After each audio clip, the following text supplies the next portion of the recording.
In the gray haze of a chilly morning, where the city's hum drowned out the whispers of the wind, a scruffy little dog trotted down the subway stairs. His fur was matted, a dull brown tangled with streaks of dirt, and his eyes carried a weight no animal should bear. Lonely, searching, lost. People rushed past him, their boots clacking against the tiles, briefcases swinging, coffee cups steaming, yet no one stopped. He was invisible to them, a ghost in a world too busy to care. Every day, like clockwork, he descended into the concrete jungle beneath the streets, disappearing into the flickering lights of the subway. At first, commuters thought he was just another stray, scavenging for scraps, but there was something deliberate in his steps, something hauntingly human. Why would a dog, a creature of instinct, choose the cold, echoing tunnels over the open air? The mystery gnawed at those few who noticed, a quiet ache blooming in their chests as they watched him vanish into the shadows. Was he running from something, or toward it? The subway workers started calling him Rusty, a name born from his weathered coat and the rust-colored stains on the platform where he'd curl up at night. Rusty didn't beg for food or wag his tail at strangers. He'd sit by track 7, staring into the dark tunnel as trains roared by, his ears twitching at every screech. One worker, a grizzled man named Tom with a soft spot for strays, tossed him a piece of his sandwich once. Rusty sniffed it, then turned away, his gaze fixed on the abyss. Tom scratched his head, muttering, "What's got you so hooked, little guy?" The dog's silence was louder than the train's, a melancholy that clung to the air like damp fog. Some said he was waiting for someone, an owner who'd abandoned him, perhaps, leaving him to haunt the station like a specter of loyalty. Others whispered darker tales. Maybe he'd seen something down there, something no one else could. The truth, though, remained buried, a secret Rusty carried in his tired paws, tugging at the hearts of those who dared to wonder. Then came the day that shifted everything. A young girl, no older than 10, with a backpack slung over one shoulder, spotted Rusty on her way to school. She knelt beside him, her small hand hovering over his head, hesitant. "Hey, buddy," she said softly, her voice cutting through the station's din like a bell. Rusty's ears perked up, and for the first time in weeks, he looked at someone. Not through them, not past them, at her. Her name was Lily, a bright-eyed kid with a knack for noticing what others missed. She started coming every day, bringing bits of chicken from her lunch, sitting cross-legged beside him as the trains rattled by. "You're waiting for something, aren't you?" she'd whisper, her tone laced with a child's curiosity and an adult's sorrow. Rusty never barked, never bounded around like other dogs, but he'd rest his head near her knee, a quiet truce between two lonely souls. Lily's presence stirred something in the commuters, too. They began to watch, to care, to wonder what tethered this dog to the subway's depths.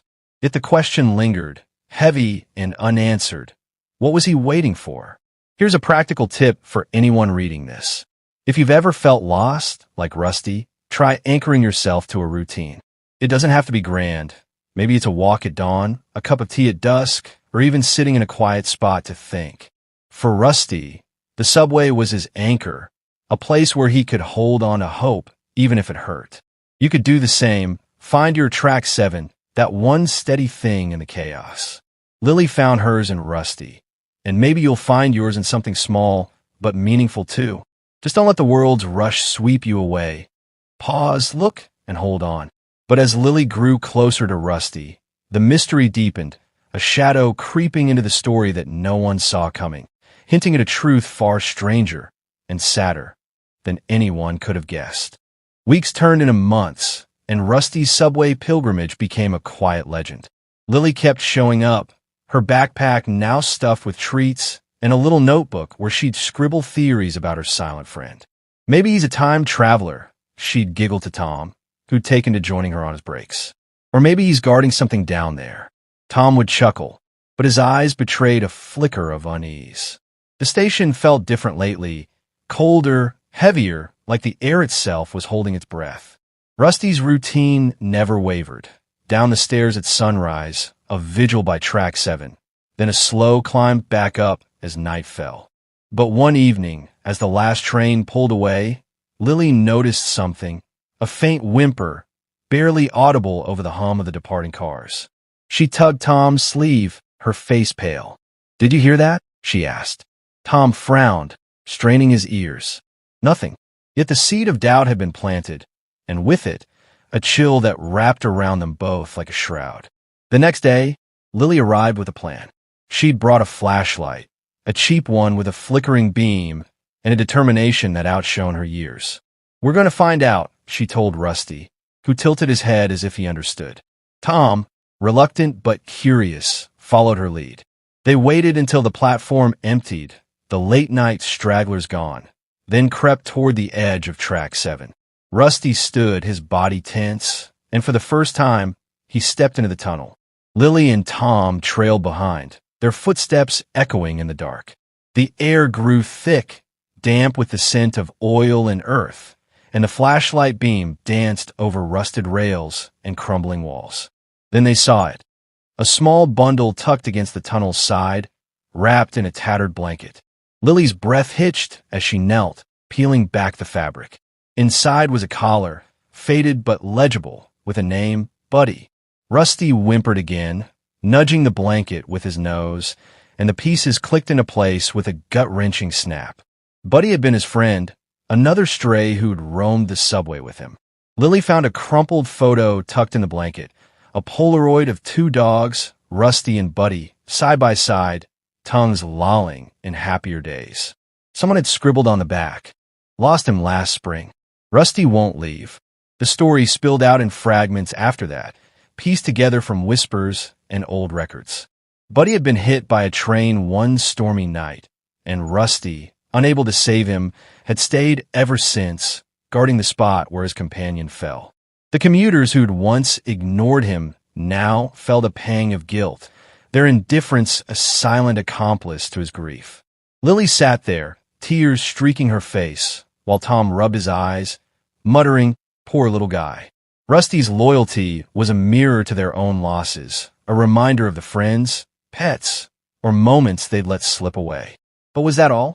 The tunnel stretched on, dark and unyielding, and a faint scratching sound echoed from its depths. Too deliberate, too alive to be the wind.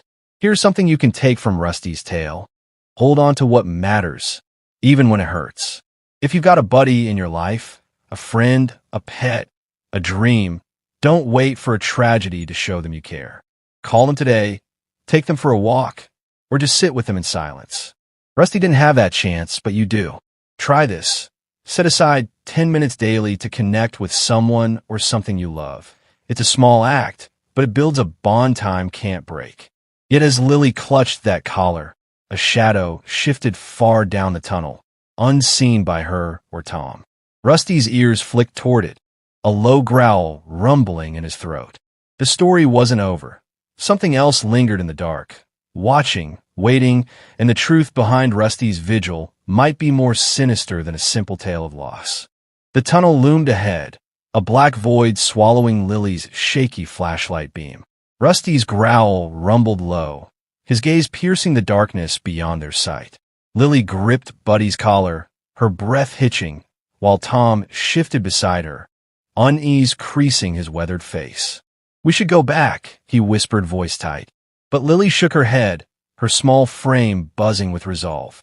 "Rusty knows something's there," she said, her words heavy with a sorrow too old for her. A scratching sound, sharp, alive, clawed through the silence, closer now, tugging them deeper. Rusty stepped forward, fur bristling, and Lily followed, pulled by the same thread that bound him to this place. Was it a lost friend calling? Or something darker, waiting? They crept along, the damp air thick with oil and secrets. The flashlight flickered, shadows twisting on the grimy walls. Then a glint. Lily's beam caught a rusted box, half buried, lid cracked open. Rusty whined, nudging it, and Tom, jaw tight, pried it free. Inside lay relics, a toy car, a faded ribbon, a broken watch, mementos stained with time, and something sadder. "Who left these?" Lily murmured, voice trembling. Rusty's eyes, heavy with knowing, hinted at more than Buddy's loss. The scratching grew louder, a pulse in the dark, and the air chilled, pressing down like a held breath. Something, or someone, shared this tunnel with them, and it wasn't just a memory. Whispers of the past surfaced later, stitched from the box and subway rumors. A man had lived here once, a loner who'd fed Rusty and Buddy, collecting scraps of forgotten lives. He'd vanished years back, some said in a tunnel collapse, leaving the dogs behind. Buddy's death